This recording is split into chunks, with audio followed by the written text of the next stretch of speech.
Amen. I'm Elder Cosmin Sims. Na mimi Mama Felicia Boke Sims. And we're of Jesus Reigns Restoration Ministry. Amen. And this is part 4 of our lesson. Sehemu ya 4 ya somo hili. A more perfect way. Njia iliyo kamilifu zaidi. A more perfect way. Njia iliyo kamilifu zaidi. We're talking about, hallelujah, witnessing the way of God more perfectly. Tunazungumzia kushuhudia njia ya Bwana Yesu Kristo iliyo kamilifu zaidi. Amen. Kuhakikisha unaenda mbinguni. Usifanye vitu ambavyo havina hatupeleki mbinguni. Amen. There's a more perfect way for us to be before the God of our salvation. Kuna njia iliyo kamilifu zaidi mbele ya Mungu, Bwana Mungu wetu wa anayetukomboa. And also not to be biased or discriminatory as to who we witness this great salvation to. Na kuwa makini na jinsi tunayemshuhudia Yesu Kristo ni nani. For our witness and our testimony, katika shuhuda yetu, must be in love and it must be in truth. Inapaswa iwe katika upendo na katika kweli. Amen. God is love. Yesu Kristo, Mungu ni upendo. Amen. And fear brings torment. Hofu inaleta mateso. But perfect love casts out all fear. Lakini upendo ulio timilifu unaondoa hofu zote. Amen. Amen. And people should, so today and what's going on in our world today, a lot of people are fearful. Watu wengi kulingana na yale yanayoendelea siku hizi za leo, watu wengi wana hofu. They fear the devil and personal loss more than they fear God. Wanamwogopa shetani na kupoteza mali zao binafsi kuliko kumwogopa Mungu. For Jesus said, Yesu Kristo alisema, fear not them that can destroy the body. Usiogope wale wanaoweza kuharibu mwili. But not the soul. Lakini sio nafsi. But fear him. Mwogope yule, bali mwogope yule that can destroy both body and soul in hell. Anayeweza kuharibu mwili na nafsi katika moto wa jehanamu. I say fear him. Anasema ogopa huyo. Amen. Ambaye ni Yesu Kristo. The Lord is my light. Yesu Kristo ndiyo nuru yangu. And my salvation. Whom shall I fear? Ni mwogope nani? And whom shall I be afraid? Nani nitamwogopa? The Lord is the strength of my life. Yeye ndiyo nguvu ya uhai wangu. Amen. Wangu. Amen. Whom shall I be afraid? Nitamwogopa nani? The Lord said, fret not. Don't be afraid. Neno la Mungu na Yesu Kristo ametuambia tusiogope. I am with thee. Amen. Pamoja nasi. Amen. Thank you, Jesus. Siogope mauti. The songwriter said, when God walketh by the way, the Lord promises that I'll lead you. Kuna wimbo tunaimba, nikipita kwenye njia, Bwana amesema utaniongoza. On the fatness of the land, the Lord's promised that I'll feed you. Katika neema ya nchi, Bwana amesema utanilisha. And if you're faithful in a mansion in the sky, I'll lead you. Na ukiwa mwaminifu katika ile nyumba ya kule mbinguni, for the high place I'll bring down. Hallelujah. Na zile sehemu zilizoinuka nitaziteremsha. Bwana amesema hivyo. In my Father's house there are many mansions, Jesus said. Amesema Yesu Kristo, kwa baba yake kuna nyumba nyingi. If it wasn't so, I would have told you. Amen. Ingekuwa sio hivyo asingetuambia. Thank you, Lord. Asante Yesu Kristo. 100-fold for those that are faithful. Mara 100 kwa wale ambao ni waaminifu. Peter said, Lord, we forsake all to follow you. What are we going to get? Petro amesema tumeacha yote kukufuata. All those that forsake in this world, their mother, sister, father, brother, their self, their families, their homes, cattle, whatever, you're going to get 100-fold in heaven. Watu wote hawa walioacha yote kwa Yesu Kristo watapata mara 100 zaidi.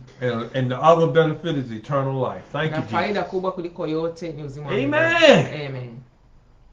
Thank you, Jesus. Asante Yesu Kristo. I'm rejoicing in my spirit because the promises of God are sure and amen. Nafurahi sana moyoni mwangu kwa maana ahadi za Bwana ni kweli. And I know that it's impossible for God to lie. Najua ni vigumu kwa Mungu kusema uongo. He is not like man that he will lie. Yeye sio kama mwanadamu. He puts his word above his name. Anaweka neno lake juu ya jina lake.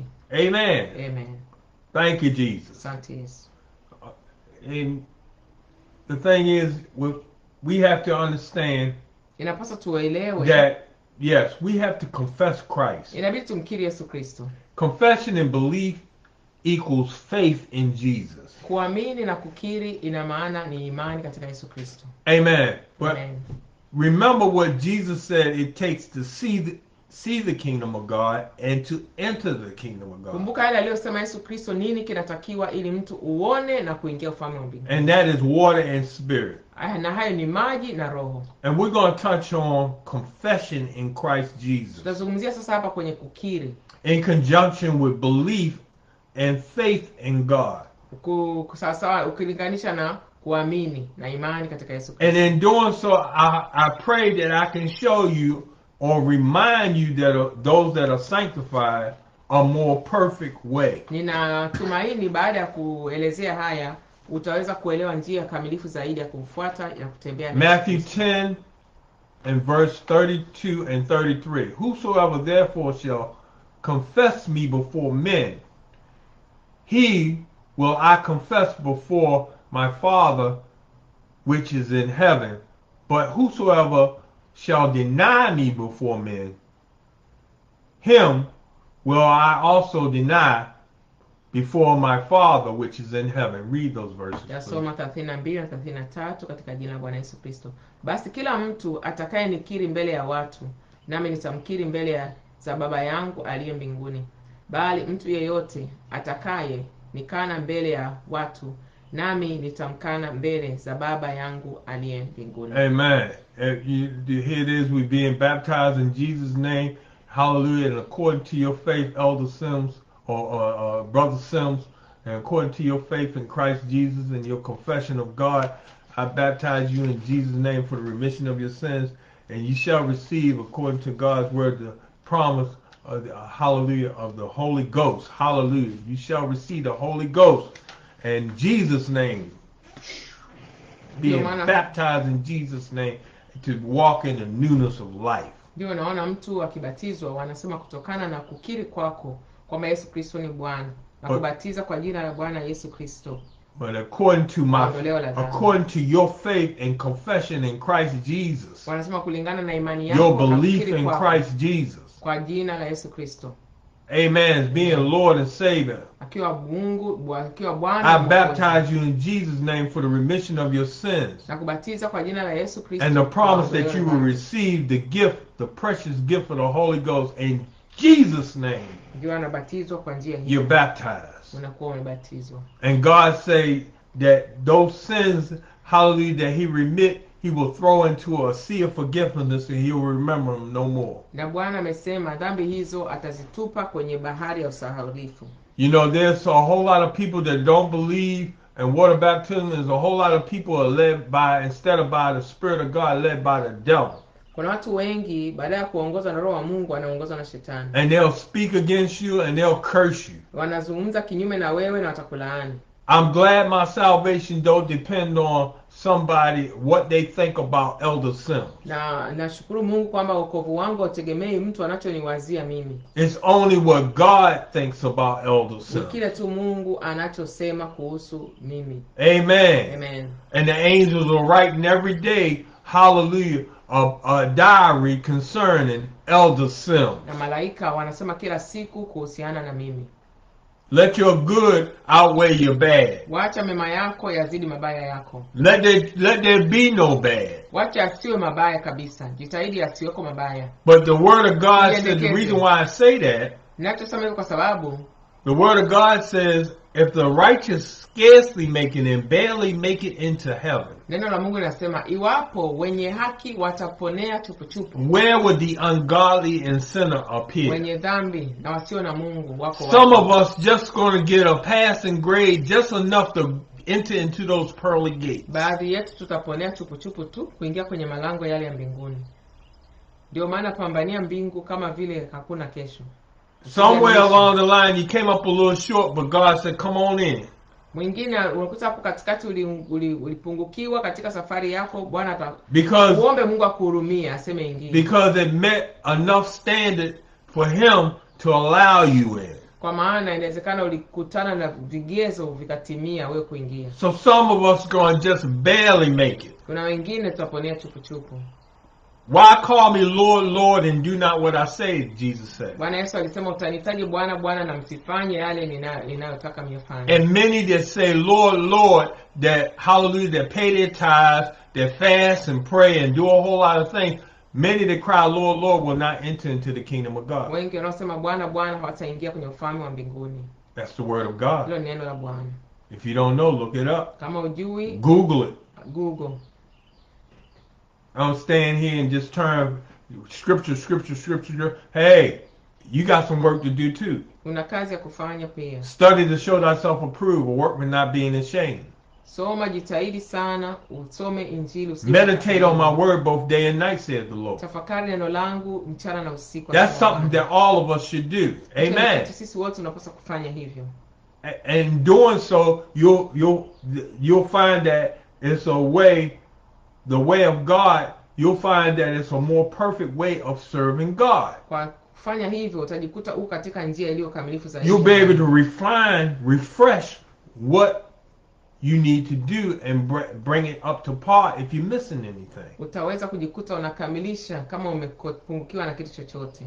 For the Lord said, if you seek me, you'll find me. Kwa maana Bwana alisema ukinitafuta utanipata. Not just on the Sabbath day. Sio tu siku ya Not just on Sunday. Sio tu Jumapili. But every day. Bali kila siku. Amen. Amen. And here it says, hallelujah, Matthew 16, verse 13, and when Jesus came into the coast of Caesarea Philippi, he asked his disciples, saying, whom do men say that I, the Son of Man, am? Read. Sura 13, basi Yesu akaenda pande za Kaisaria Filipi, akawauliza wanafunzi wake akasema, watu hunena mwana wa Adamu kuwa ni nani? And they said, some say that thou art John the Baptist, some Elias, and others Jeremiah, or one of the prophets. Read. 14, wakasema wengine hunena Yohana Mbatizaji, wengine Elia, wengine Yeremia na mmoja wapo wa manabii. He said unto them, but whom say ye that I am? 15, akawaambia nanyi mwaninena mimi kuwa ni nani? And Peter answered and said, thou art the Christ, the Son of a living God. Read. Hallelujah. 16, Simoni Petro akajibu akasema, wewe ndiwe Kristo, mwana wa Mungu aliye hai. Verse 17 and 18. And Jesus answered and said unto him, blessed art thou, Simon Bar-Jonas, for flesh and blood have not revealed it unto thee, but my Father which is in heaven. And I say also unto thee, that thou art Peter, and upon this rock I will build my church, and the gates of hell shall not prevail against it. Read. 17, Yesu akajibu akamwambia, heri wewe Simoni Bar-Yona, kwa kuwa mwili na damu havikufunulia hili, bali Baba yangu aliye mbinguni. Amen. Jesus asking, who do people say that I am? I'm sorry, let me read 18, please. Nami, my apologies. Nami nakuambia wewe ndiwe Petro, na juu ya mwamba huu nitalijenga kanisa langu, wala milango ya kuzimu halitalishinda. Jesus asked his disciples, Yesu aliwauliza wanafunzi wake, what do the people say about me, who I am? watu wanasema mimi ni nani? They guessing that you're the prophet, Jeremiah, that you're John the Baptist, but Jesus said, who do you say that I am? Wakasema watu wanachosema, bali Yesu Kristo alitaka kujua wao wanafunzi wa Yesu Kristo wanasema yeye ni nani. Amen. Amen. God is concerned about, hallelujah, the whole purpose of this is Jesus want to know, what are we saying about him? Neno kiini cha hili sehemu ya hii somo linasema Yesu Kristo anajali sisi tunasema yeye ni nani. What is our witness and testimony throughout this whole world that we're supposed to be preaching about Jesus? Nini shuhuda yetu kuhusiana na kile tunachohubiria kuhusu Yesu Kristo? And we're instructed in the church to speak sound doctrine. Tunaelekezwa katika kanisa kuzungumza mafundisho yaliyo sahihi. And that we're warned that there are many that will try to pervert the gospel, the good news. Kuna wengi watakengeusha injili ambazo ni taarifa njema. It gives examples of how we should speak, how we should walk, how we should talk. Amen. Talk about, hallelujah, a more perfect way with God. Yaani tunazungumza kwamba njia iliyo kamilifu zaidi kwa Mungu. Amen. the way of God more perfectly in the beauty of holiness, njia iliyokamilika zaidi katika utakatifu, in righteousness and true holiness. katika haki na utakatifu wa kweli. But Jesus wants to know what your testimony is about him. Yesu Kristo anataka kujua ni ushuhuda wako gani wewe kuhusiana na yeye. And Peter, he said, thou art the Christ, thou art the Son of a living God, which was true. Petro akajibu kwamba yeye ni Yesu Kristo mwana wa Mungu. He spoke the words, he identified and he confessed. That's a confession of his faith in God. Pale Petro alikuwa anakiri kwamba Mungu ni nani. And this should be the same confession for every Christian of Jesus Christ. Na huo unapaswa kuwa ni kukiri kwa kila Mkristo kuhusiana na Yesu. That he is the Christ, that he is the Messiah, he is the Son of a living God. Kwamba yeye ni Kristo, ni Mesia, ndio mwana wa Mungu. He got the power. Aliye hai. Yeye ndo ana mamlaka. And I have he, the Spirit of truth, Christ in me. Hallelujah. Na yeye ni Kristo ndani yake. Having the Holy Ghost, that's my confession. Ndio kukiri kwake. That's my witness, that's my testimony. Kuwa na Roho Mtakatifu ndani yangu. And that should be your testimony too. Na uwe wa kwako pia. Amen. Amen. And he blessed them. Na akawabariki. And he gave it, he said, thy name is Peter. Sasa neno jina lako ni Petro. Amen. Amen. Cephas, a stone. Mti, yani samani, mwamba, Kephas. But Peter, and he gave him the keys to the kingdom, and he said, upon this rock I build my church, and the gates of hell shall not prevail against it. Kampa funguo za ufalme, na akasema malango ya kuzimu hayataweza kushinda. You see people that don't, you see a place of worship, and they doing things that are unholy. Ukaona watu wanafanya mambo ambayo sio utakatifu. What they do don't line up with the word of God. Wanachofanya kiendani na neno la Mungu. As becoming saints. Kama watakatifu. God ain't in the building. Mungu hayupo kwenye hilo jengo. You see them break, you see trouble, you see locks be put on the door, that type of thing. Ukiona wengine makanisa yanafungwa. God is not in the building. Mungu hayupo kwenye hilo jengo. Some went. Wengine walienda. And some were sent. Wengine walitumwa. Amen. Amen. There are so many, hallelujah, that God that have not called to this ministry, but they about filthy lucre and about it's about a business to them. Ni kama biashara.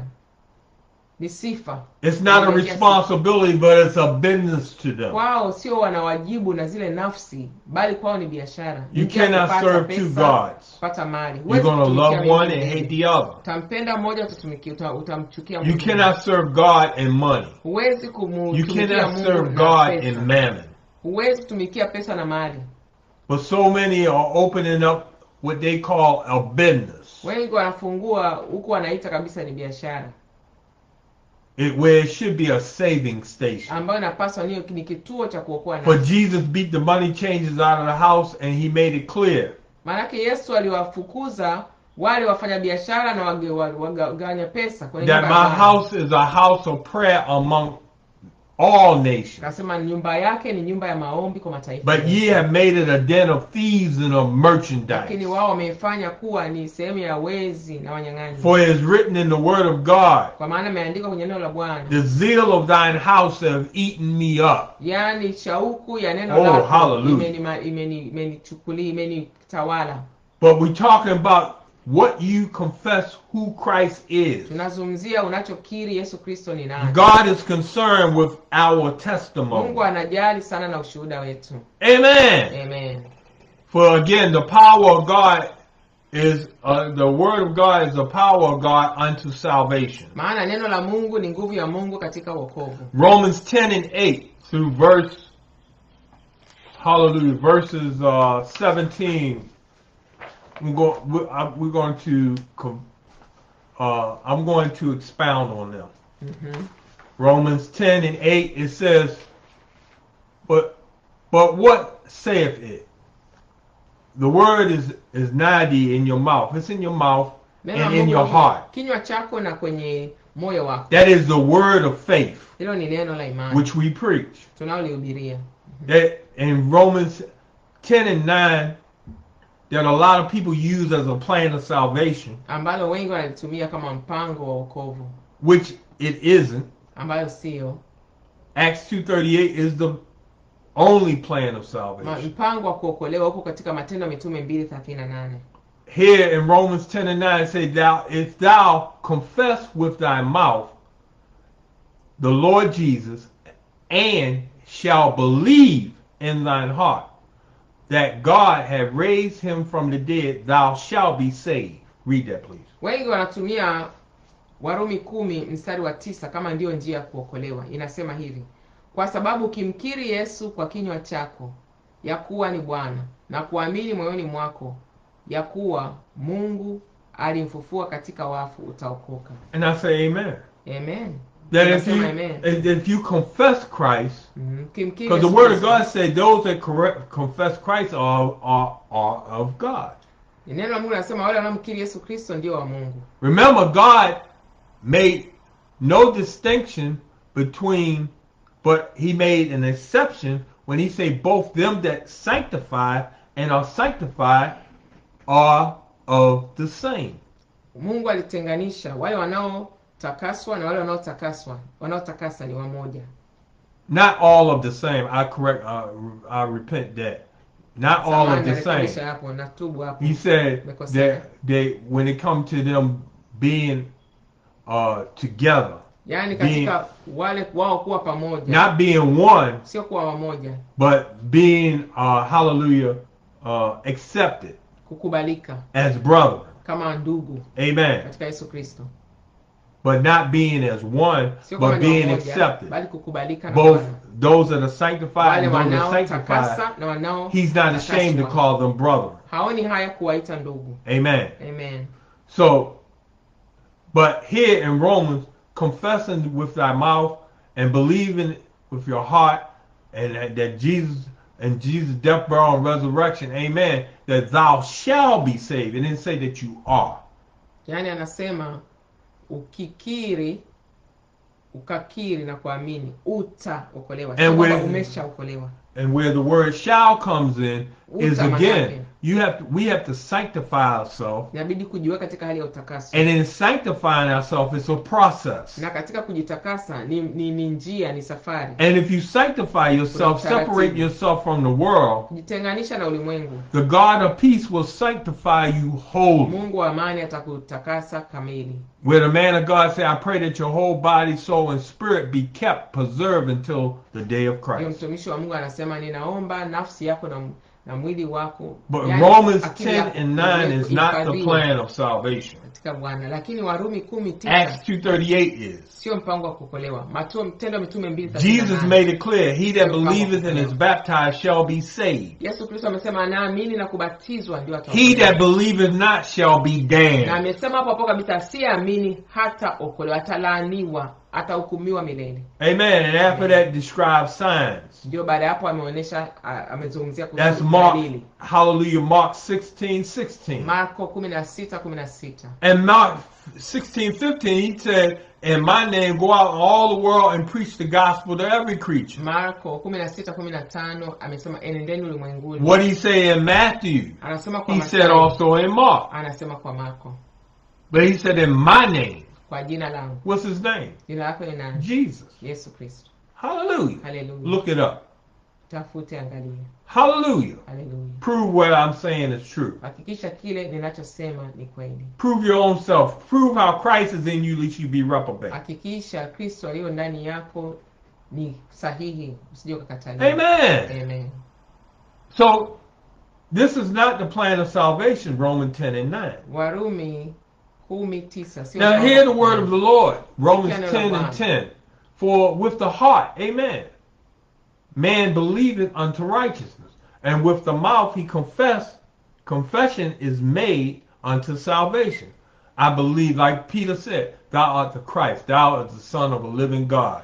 Mstari wa 10 inavyosema kwamba kwa maana kwa moyo mtu huamini hata kupata haki, na kwa kinywa hukiri hata kupata wokovu. Ndio Petro alisema wewe ni mwana wa Mungu aliye hai. In the 8th chapter of Acts, where the man God had drew Ananias, the man of God, to the chariot where the man was reading Isaiah the 53rd chapter. Unaona Anania akapelekwa kwa yule mtu wa Mungu alikuwa anasoma kitabu cha Isaya. The man of God asked him, "Do you understand what you read?" And he said, "How would I know unless a man show me?" Ndipo akaulizwa, unaelewa unachokisoma? Akasema, nitaelewaje mtu asiponielekeza? And the man of God read the word of God. Hallelujah. Mtumishi wa Mungu akasoma neno lile. And the word of God said he preached Jesus to him. Na neno la Mungu linasema alimhubiria Yesu kwake. And in the process of preaching Jesus to him, the scripture said, the man said, the eunuch said, "Here's water. What's stopping me from being baptized?" Katika kuhubiriwa kule, towashi akamuuliza, maji ni haya hapa. Kuna nini cha kunizuia nisibatizwe? And he said, "Do you believe?" He said, "Do you believe in?" He asked him, "How do you believe? Do you believe in God?" He said, "I believe that Jesus is the Son of God." Akasema, ninaamini Yesu ndiye mwana wa He Mungu. confessed Christ. Alimkiri Kristo. But at the same time, he desired baptism. Lakini hapo tunaona alitamani, aliomba kubatizwa. Why? Because the man of God preached Jesus to him. It's in the scripture. Kwa maana mtumishi wa Mungu alimhubiria Yesu Kristo kwa usahihi. So in preaching scripture, preaching Jesus to him, I perceive he told him about water baptism, because in all that desert, he said, here's water. What's stopping me from being baptized? Ninaamini mtumishi wa Mungu alimhubiria injili kwa usahihi, kwa sababu pale baada ya kuhubiriwa aliomba kwa nini asibatizwe. And he confessed Jesus as the Son of God. Na akamkiri Yesu Kristo kama ni mwana wa Mungu. And he baptized him in that desert. Na akambatiza kwenye jangwa lile. The man got up straightway out of the water rejoicing. Akainuka akiwa na furaha. And the Spirit of the Lord drew away the man of God. Hallelujah. At that time. Akamuondoa yule mtu wa Mungu, mtumishi wa Mungu, akamuondoa Anania. Like I said, I got more than Acts 2:38 to prove that you got to be born again of the water and of the Spirit. Huwa ninasemaga siku zote, nina zaidi ya maandiko haya ninayosema kwamba ni lazima uzaliwe kwa maji, ubatizo kwa jina la Yesu. I got to get the Holy Ghost. I got to believe Jesus. Ili kupata Roho I got to believe that he's ni God. lazima uamini Yesu Kristo ni Mungu. I got to confess. My testimony is that he's good. God is gracious. I've seen the miracles. I've seen how other people were saved, and I got to make heaven my home.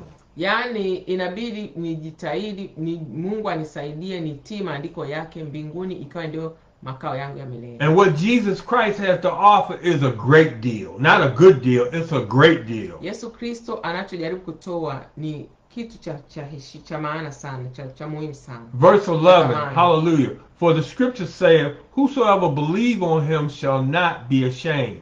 For there is no difference between the Jew and Greek. For the same Lord over all is rich unto all that call upon him." Amen. Amen. For whosoever shall call upon the name of the Lord shall be saved. Amen. Amen. That's a promise unto God. Amen. For you. Hiyo ni ahadi ya Bwana kwa ajili yako. Warumi 10 mstari wa 11 11 through 13. mpaka 13. Okay. Verse 14. Mstari wa 14. How then shall they call on him in whom they have not believed? And how shall they believe in him on whom they have not heard? And how shall they hear without a preacher? Read that verse, please. 14. 14. Tasoma katika jina la Bwana Yesu Kristo, Warumi 10. Basi wamwiteje yeye wasiyemwamini? Tena wamwaminije yeye wasiyemsikia? Tena wamsikieje pasipo mhubiri? And how can you hear without a preacher except they be sent? As it is written, "How beautiful are the feet of them that preach the gospel of peace and bring glad tidings of good things." But they have not all obeyed the gospel. For Isaiah said, "Lord, who have believed our report?" So then faith cometh by hearing, and hearing by the word of God. Read verses 15 to 17, please. 15 mpaka 17 katika jina la Bwana Yesu Kristo. Tena wahubirije wasipopelekwa? Kama ilivyoandikwa, ni mazuri kama nini miguu yao wahubirio habari ya mema. Lakini si wote walioitii ile habari njema. Kwa maana Isaya asema, Bwana, ni nani aliyeziamini habari zetu? Basi imani chanzo chake ni kusikia, na kusikia huja kwa neno la Kristo. Lakini nasema, je, wao hawakusikia? Naam, wamesikia. Sauti yao imeenea duniani mote, na maneno yao hata miisho ya ulimwengu. Amen. Amen. As a child of God, as a man of God, woman of God, and preaching to someone, hallelujah, that don't know the Lord, that don't have His Spirit, that is troubled, hallelujah, you're showing them the way of God more perfectly. Those that don't, hallelujah, that don't know how to call upon God, those that don't believe in God, amen, those that have not heard of the Lord.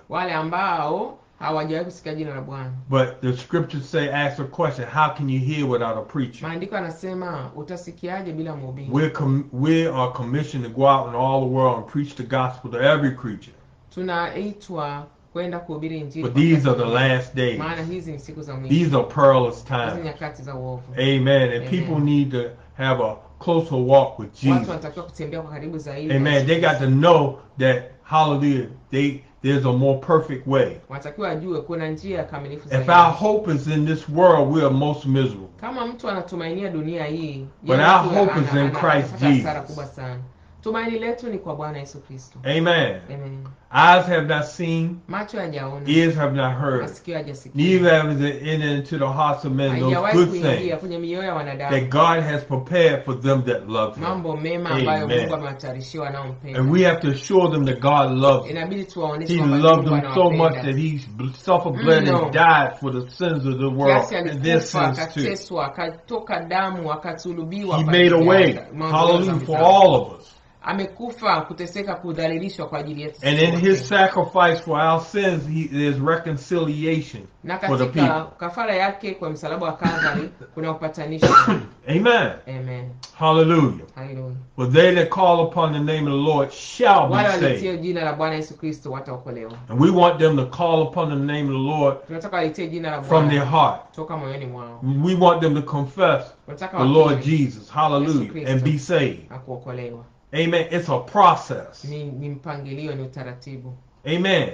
To some it come right away because they surrender all. They're not holding on to anything. And with others, they got to tarry. They got to continue to wait. They got to continue to let go things of the world. But they're always holding on to something.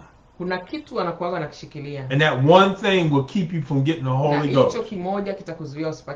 The Lord told the rich man, the young rich man, He said, well, I fast, I pray, I'm faithful to my family, and a whole lot of things. The Lord said, if you be perfect, go and sell all that you have and come follow me. Give it to the poor and follow me. Yule tajiri alikuja akasema yote anayofanya katika imani yake. Mungu akamwambia, ukitaka kukamilika, kauze vyote ulivyo navyo unifuate. And the young man had great wealth, and he was sad because he ain't given up his wealth to be saved. He not giving up his wealth to walk with Jesus. It comes to me, it's easier for a camel to go through. Yeah, Jesus said that. It's easier for a camel to go through the eye of a needle than a rich man to enter into heaven. But there's also provision in the New Testament that if you remind them that they trust in God and do good and give to the poor, that they don't lean to their own understanding,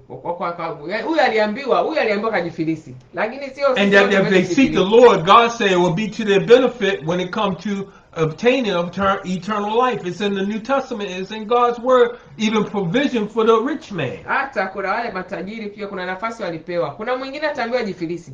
Ukiambiwa ujifilisi, wewe jifilisi tu hata kama ni leo. Kama hujaitwa kujifilisi, wewe fuata sauti ya Roho Mtakatifu. The word of God said for a rich man, if he would be attentive to hear and to listen and not lean to his own understanding and give to the poor and do good works, that will benefit them in the end when it comes to salvation. Tajiri akisikiliza sauti ya Mungu, akatii Injili, akatenda mema, akasaidia maskini, itawasaidia mwisho wa siku katika kuingia uzima wa That's the milele. word of God. That's New Testament. Hiyo ni agano. You'll find it, I believe, in the book of Timothy. Utakuta kitabu cha Timotheo kama Research it. itafute. Amen. Amen. Not all of them have to go to hell, and ain't everybody. There's some that do give Wapo wanafanya and kazi very ya charitable. kabisa, wanatenda But kazi. most of all, wanasaidia obey the commandments of the Lord. hasa wale wanaotii that are Christian. sheria za Bwana. Amen. Amen. Hallelujah. How can you hear without a preacher? He said, you know, how beautiful are the feet of them that preach the gospel, preach peace, preach the gospel, the good news. Yani miguu yao imependeza, Good tidings. wanaokimbilia Good things. kutenda mema. Amen. Amen. But again, the word of God said, who will believe our report? Neno la Mungu linasema nani atakubali? Not many believe. Not many will obey the gospel. Wengi wanakataa kutii. And these are the ones that we got to show a more perfect way Ndio to. tumuombe Mungu neema ya In our walk, in our talk, katika the kutembea, way we live, tunapoishi, the way we press our way as Christians from day to day, tunapoenenda kama Wakristo siku hadi in siku, our worship, in our katika ibada teaching. yetu na mafundisho yetu. Amen. Of the gospel of Jesus Christ. Katika injili ya Yesu Kristo. Amen. Amen. 1 John 4:1. Waraka kwanza wa Yohana 4:1. It said, beloved, hallelujah. Thank you, Jesus. Beloved, believe not every spirit, but try the spirit whether they be or whether they are of God, because many false prophets are gone out into the world. Howbeit, hereby know ye the Spirit of God. Every spirit that confess that Jesus Christ is come into the flesh is of God. And every spirit that confess not that Jesus Christ is come in the flesh is not of God. And this is that spirit of Antichrist, whereof ye have heard that it should come, and even now already is in the world. Read verses 1 through 3, please. Mstari wa kwanza That's mpaka Swahili. verse 1 only, you say? Read verses 1 through 3 3. in Swahili. Sawa baba. Wapenzi, msiamini kila roho, bali zijaribuni hizo roho kwamba zimetokana na Mungu, kwa sababu manabii wa uongo wengi wametokea duniani. Katika hili mjua roho wa Mungu.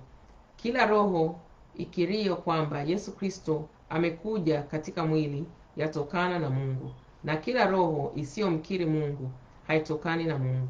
Na hii ndiyo roho ya kumpinga Kristo, ambayo mmesikia kwamba yaja na sasa amekwisha kuwako duniani. Amen. Amen. Everyone that confess that Christ Jesus, that he is Lord, that he is God, amen, they of God.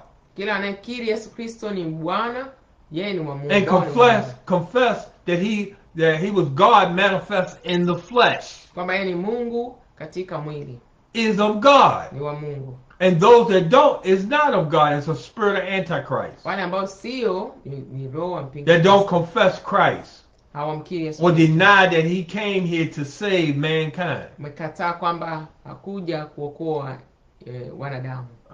Verse 4. Stand Ye right are of God, little children, and have overcome them, because greater is he that's in you than he that's in the world. Hereby, excuse me, help me, Holy Ghost. Hereby know we dwell in him, and he in us, because he have given us of his Spirit. And we have seen and do testify that the Father sent the Son to be the Savior of the world. Read those verses, please, verse 4 and then 13, 14. Nitasoma katika jina la Bwana Yesu Kristo, mstari wa 4. Haleluya. Ninyi watoto wadogo mwatokana na Mungu, nanyi mmewashinda, kwa sababu yeye aliye ndani yenu ni mkuu kuliko yeye aliye katika dunia. Nitaruka kwa mstari niende wa 13 na 14. Katika hili tu nafahamu ya kuwa tunakaa ndani yake, naye ndani yetu, kwa kuwa ametushirikisha roho wake. Na sisi tumeona na kushuhudia kuwa Baba amemtuma mwana kuwa mwokozi wa ulimwengu. Verse 15, whosoever shall confess that Jesus is the Son of God, God dwell in him, and he in God. And we have known and believed that the love that God hath to us. God is love, and he that dwelleth in love dwelleth in God, and God in him. Read 15 and 16, please. 15-16. Kila akirie ya kuwa Yesu ni mwana wa Mungu, Mungu hukaa ndani yake, naye ndani ya Mungu. Nasi tumelifahamu pendo alilo nalo Mungu kwetu sisi, na kuliamini Mungu ni upendo. Naye akaaye katika pendo hukaa ndani ya Mungu, na Mungu hukaa ndani yake. Verse 17 through 19. Herein is our love made perfect. Here's the word perfect again. Our love of Christ Jesus, our love of God being in us, and we being in him. Amen. Amen. Having his spirit, his Holy Spirit, having the Holy Ghost. Herein is our love made perfect, that we may have boldness in the day of judgment, because as he is, so are we in the world. Read 17, please. 17. Katika hili pendo limekamilishwa kwetu, ili tuwe na ujasiri katika siku ya hukumu. Kwa kuwa kama yeye alivyo, ndivyo tulivyo na sisi ulimwenguni humu. Katika pendo hamna hofu, lakini pendo lililo kamili huitupa nje hofu, kwa maana hofu ina adhabu, na mwenye hofu hakukamilishwa katika pendo. Sisi twapenda kwa maana yeye alitupenda sisi kwanza. Verse 18 and 19. There is no fear in love, but perfect love casts out fear, because fear is torment. If you fear, you're going to torment. Ukiogopa unakuwa na mateso. And what you fear, you reverence. Unachoogopa ndio utakachokiheshimu. You fear you're going to lose your house through foreclosure. You fear in the mortgage company. Kampuni ya madeni na umekopa. Somebody put a gun in your face. You fear of losing your life. Unaogopa kupoteza maisha yako. You twist your ankle. You fear of breaking your foot. Unaogopa kuvunja mguu. Don't worry. You have a Savior. You have a God that says that, hallelujah. We know that he's an ever-present help in time of trouble. And I know if I cast all my cares upon him, he will take care of me. Why? Because he cares for you. He cares for me. Amen. Amen. It says, fear hath torment, but he that feareth is not made perfect in love. Yule mwenye hofu hajawekwa katika ukamilifu wa upendo wa Yesu Kristo. And this will cause you, and you fear, and you're witnessing the people, you're not going to be able to tell them a more perfect way in God, not being perfect yourself. Ukiwa namna hii, hutaweza kuwaonyesha watu njia kamilifu wakati wewe mwenyewe unaishi katika hofu. Not walking in God's holiness, not walking in God's perfection. Utembei katika utakatifu wa Yesu Kristo na utembei katika ukamilifu wake. Amen. Amen. We love him because he first loved us. Tunampenda yeye kwa sababu kwanza alitupenda yeye. Amen. Amen. This concludes, hallelujah, were you able to expound on 18? Yes, and I had read. This concludes part 4 of our lesson. A more perfect way. Njia ya ukamilifu zaidi. Thank you, Jesus. Asante Yesu.